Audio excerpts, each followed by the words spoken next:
Something is being buried. Right now, today, in a federal courthouse in Washington, the 600th, a man is sitting in a cage in 5-point restraints, being denied his constitutional right to speak privately with his own lawyer. The government that put him there can't explain the ballistics. The Attorney General sounds like he doesn't even know whether the guy actually fired a weapon. A federal judge is already threatening the Justice Department with contempt sanctions, and we are barely a week into this case. This is the Cole Allen story. This is the White House correspondents' dinner shooting story. And if you think you know what happened that night, I am here to tell you, you don't. Because the people who are supposed to be telling us the truth are either hiding it, contradicting themselves, or leaking selectively to friendly outlets to control a narrative that is already falling apart at the seams. If this matters to you, if accountability, truth and the Constitution still mean something to you, hit subscribe right now. We are going to need every single person paying attention to what's unfolding here, because this story is moving fast and the mainstream conversation isn't keeping up. Let's go back to the beginning, because the foundation of this entire story is already cracking. A 31-year-old man from California named Cole Thomas Allen has been charged in connection with an alleged shooting incident at the White House Correspondents' Dinner. The government's initial story was dramatic and immediate. A potential assassination attempt, high-ranking members of the United States government targeted, a Secret Service officer wounded, a suspect taken into custody. The kind of story that fills a 24-hour news cycle for weeks. The kind of story that, if true, is genuinely terrifying and deserves every ounce of scrutiny it gets. But here's where it starts to unravel. From the very beginning, the details didn't line up cleanly. The government's own complaint and detention memorandum were vague in places where they should have been specific. The acting Attorney General, Todd Blanche, went in front of cameras, not a courtroom, not a press conference, with a prepared statement. And when asked directly whether the ballistics confirmed that Cole Allen's shotgun struck the Secret Service officer, his answer was not yes. His answer was, and I want you to really sit with this, it would not surprise me if it turns out that our Secret Service agent was shot by the individual. It would not surprise him. The chief law enforcement officer of the United States of America, overseeing a high-profile federal prosecution involving an alleged attack on senior government officials, and his answer about whether the suspect actually shot someone would not surprise me. That is not the language of a prosecutor with evidence. That is the language of a man who is hoping the facts catch up to the charges. The next day, Blanche was asked again about the ballistics analysis. His response? He had nothing further to add. The analysis was still ongoing. Think about what that means. We are talking about a shotgun versus a handgun. We are talking about two fundamentally different weapons that leave completely different physical evidence. Different caliber, different spread, different casing, different wound profile. The forensic differentiation between a shotgun wound and a handgun wound is not a mystery that takes weeks to solve. It is among the most basic determinations in any shooting investigation. And yet the acting Attorney General of the United States is standing in front of the press saying they're still figuring it out.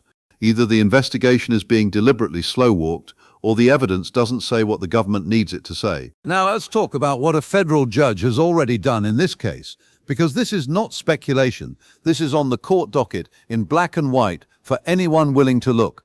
The magistrate judge assigned to this case has issued what's called a minute order, a formal court directive, reminding the United States government of its obligation to produce exculpatory evidence to the defendant under Brady v. Maryland.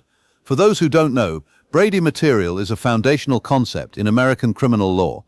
The prosecution is constitutionally required to hand over any evidence that could help the defendant, any evidence that contradicts the government's theory, any evidence that undermines their witnesses, any evidence that could point toward innocence. It is not optional, it is not discretionary, it is the law. But here is what's significant.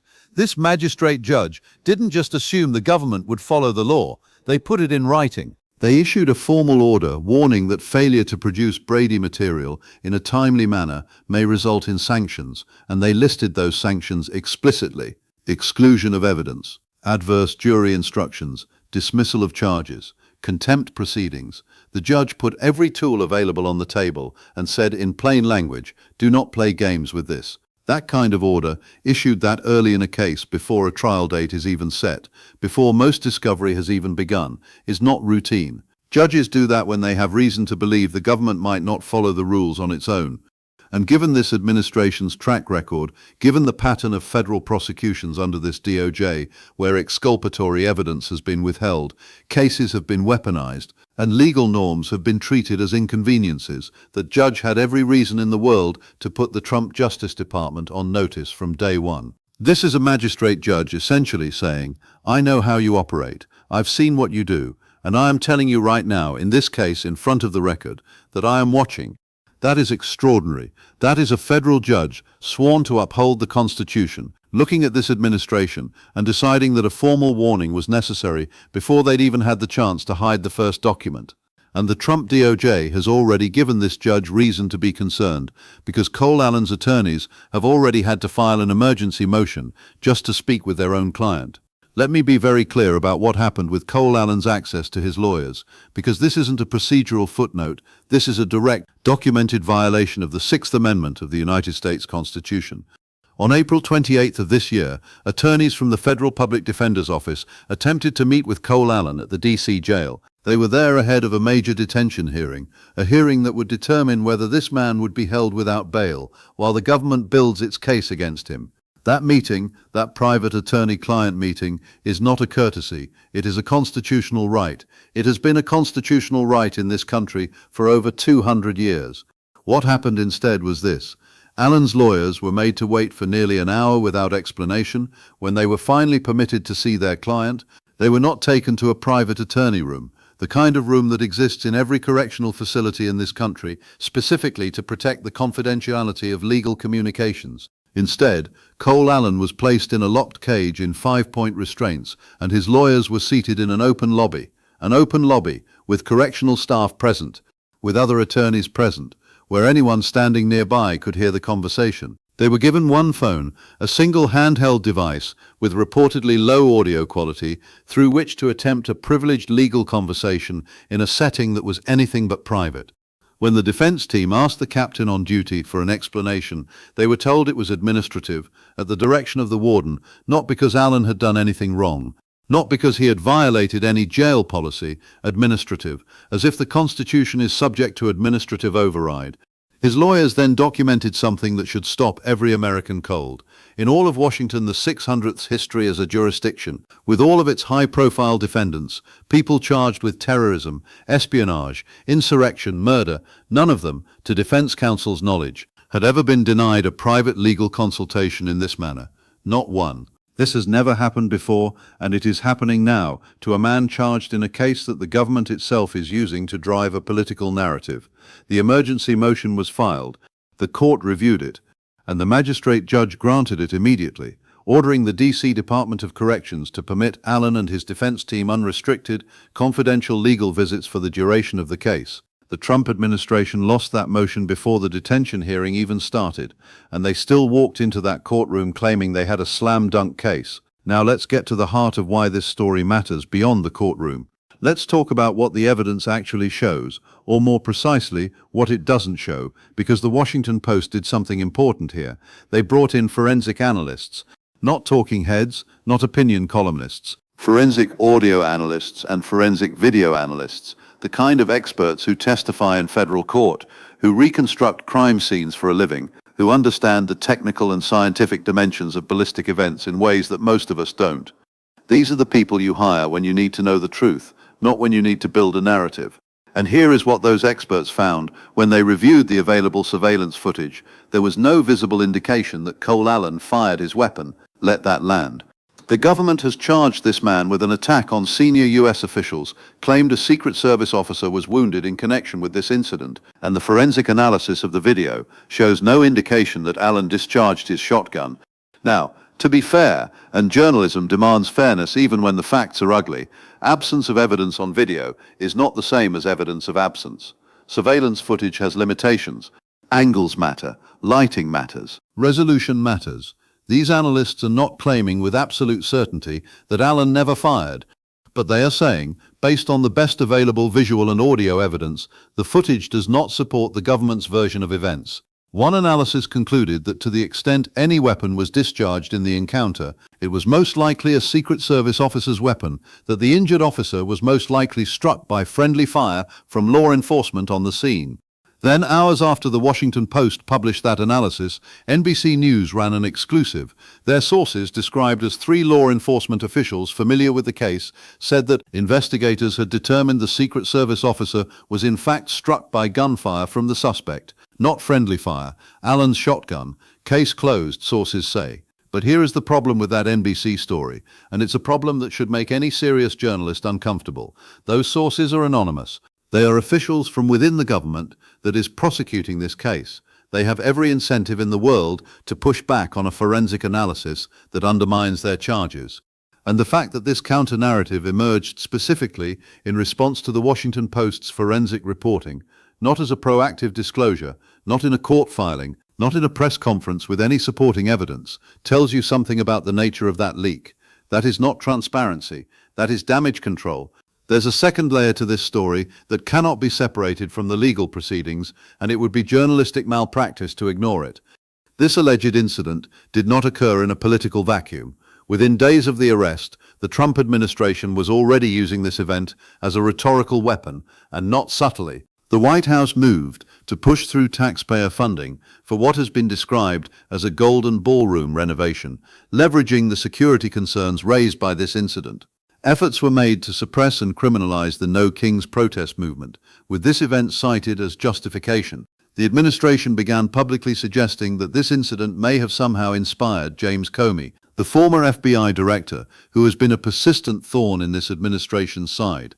A claim that is so speculative it barely warrants engagement, except that it reveals exactly how this event is being used, not as a law enforcement matter, not as a tragic incident to be carefully and honestly investigated, but as a political tool. And here is the part that should make your blood run cold. While the administration was busy using this alleged assassination attempt to push its legislative agenda, to attack its political enemies, to justify restricting public protest, to renovate government facilities with taxpayer money, the very man at the center of the case, the man they arrested, the man they put in 5-point restraints in an open lobby, couldn't even speak privately with his lawyer.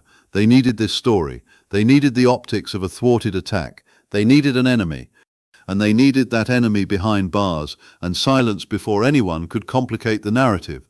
That is not how justice works in a constitutional republic. That is how authoritarian governments suppress inconvenient facts. There is one more detail in Cole Allen's defense team's court filings that deserves serious attention, and it speaks directly to the credibility of the government's entire theory of the case. In their Brady letter, their formal request for exculpatory evidence, Allen's attorneys asked the government to identify exactly who the alleged targets of this incident were. The government's complaint and detention memorandum reference high-ranking members of the U.S. government without specifics, but Allen's lawyers took it further. They asked the government directly, have you ruled out Acting Attorney General Todd Blanche and U.S. Attorney Pirro as targets? Think about what that question implies. If Blanche and Pirro, the very prosecutors leading this case, were themselves potentially among the intended targets, that creates an obvious conflict of interest of staggering proportions. Prosecutors cannot objectively pursue a case in which they themselves may be victims. That's not a technicality. That's a foundational principle of judicial integrity. The fact that Allen's lawyers felt compelled to ask this question tells you they are taking nothing the government says at face value. They are scrutinizing every claim, they are stress testing every assertion, and they have every reason to, because from day one, this prosecution has been characterized by vague assertions, withheld evidence, constitutional violations, and a political environment in which the government has enormous incentive to make this case look as dramatic and open and shut as possible. The defense is doing its job, the court is doing its job, the forensic analysts are doing their job. The only institution that appears to be failing in its basic obligations so far is the one with all the power, the United States Department of Justice under this administration. Before we go further, if you're still with me, and I know you are because you care about this, subscribe right now if you haven't already. Leave a comment below. Tell me what you think is really going on here, because this story is far from over, and I want to know what questions you need answered. This community is how we hold power accountable together. Let's zoom out for a moment, because the Cole Allen case doesn't exist in isolation. It is one data point in a pattern, and the pattern is what should concern every American, regardless of where they fall politically. We have watched this Justice Department operate now long enough to see the architecture of how it approaches prosecution. Charges come first, often dramatic, often publicly announced with maximum fanfare. Evidence comes later, sometimes never. Exculpatory material gets withheld until courts force disclosure. Defendants are publicly convicted in press conferences before a jury ever hears a word, and anyone who questions the official narrative is dismissed as naive, partisan, or dangerous. This is not justice, this is performance. And the Cole Allen case is a particularly dangerous version of this performance, because it involves alleged violence against the president and his cabinet. That makes it politically radioactive in ways that other cases are not. If you question the government's version of events, you risk being painted as someone who endorses political violence. That pressure, that chilling effect, is exactly why we need to be more rigorous, not less, when the government makes these kinds of claims. The stakes of getting it wrong are enormous in both directions. If Allen is guilty, he deserves a fair trial and a conviction based on real evidence. If the government's case is built on exaggeration, selective disclosure, or outright fabrication, then an innocent man is sitting in a cage while his prosecution serves as political theater for an administration that has demonstrated repeatedly that it views the justice system as a tool of power rather than a pillar of accountability. The magistrate judge in this case appears to understand the gravity of what's at stake. The federal public defenders appear to understand it. The forensic analysts at the Washington Post appear to understand it. What we need now is for the American public to understand it, because ultimately that's where accountability lives. Not in courtrooms, not in newsrooms, in the collective attention and moral demand of ordinary Americans who refuse to accept a justice system that operates differently depending on whether the accused is politically convenient or politically threatening. So here is where we stand. Cole Allen sits in federal custody awaiting a detention decision. His lawyers have already won one emergency court order vindicating his constitutional rights. A federal judge has already put the Justice Department on formal notice about its Brady obligations. The government's own Attorney General has made public statements so hedged and uncertain about the core facts of the case that Allen's lawyers have formally demanded to know what exculpatory evidence those statements imply exists. Forensic analysts, retained by one of the most respected newspapers in the country, have found no visual evidence that Allen fired his weapon and have suggested the wounded Secret Service officer may have been struck by friendly fire. And in response to all of this, the administration's primary move has been to leak anonymously to a television network and continue using this incident to justify its political agenda. This is not a closed case. This is not a slam dunk. This is a constitutional crisis wrapped inside a criminal prosecution, playing out against the backdrop of an administration that has given us every reason to be skeptical of its claims. People who should be shouting about it from every rooftop, the people whose job it is to hold power accountable, are either not paying attention or are afraid to follow the thread to where it actually leads. I am not afraid. The facts are the facts. The court filings are public record. The forensic analysis is documented. The Attorney General's own words are on tape. And the pattern, the hiding of evidence, the violation of constitutional rights, the political weaponization of criminal prosecution is not new. We have seen it before, we know what it looks like, and the only thing that has ever stopped it is an informed public that refuses to look away. Cole Allen may be guilty, he may be innocent. We don't know, because the government has not yet produced the evidence that would let us evaluate the case honestly. But what we do know, what the court record already establishes, is that the government has tried to prevent him from accessing his lawyer, that a federal judge has had to warn them about hiding exculpatory evidence, and that the Attorney General of the United States can't confirm with certainty that the man he's prosecuting even fired his weapon. In a country governed by law rather than power, that would be front-page news everywhere. The presumption of innocence isn't a technicality. It is the architecture of a free society. Strip it away for someone unpopular, and you've stripped it away for everyone. Stay angry, stay informed, stay relentless, because the moment we stop demanding answers is the moment they stop being accountable to anyone. If this video opened your eyes or raised questions you didn't have before, subscribe right now, share this with someone who needs to hear it, and drop a comment below, because the conversation doesn't stop here. Independent journalism runs on your support and your attention, and this story is going to need both for a long time to come. We are watching, we are documenting, and we are not going anywhere.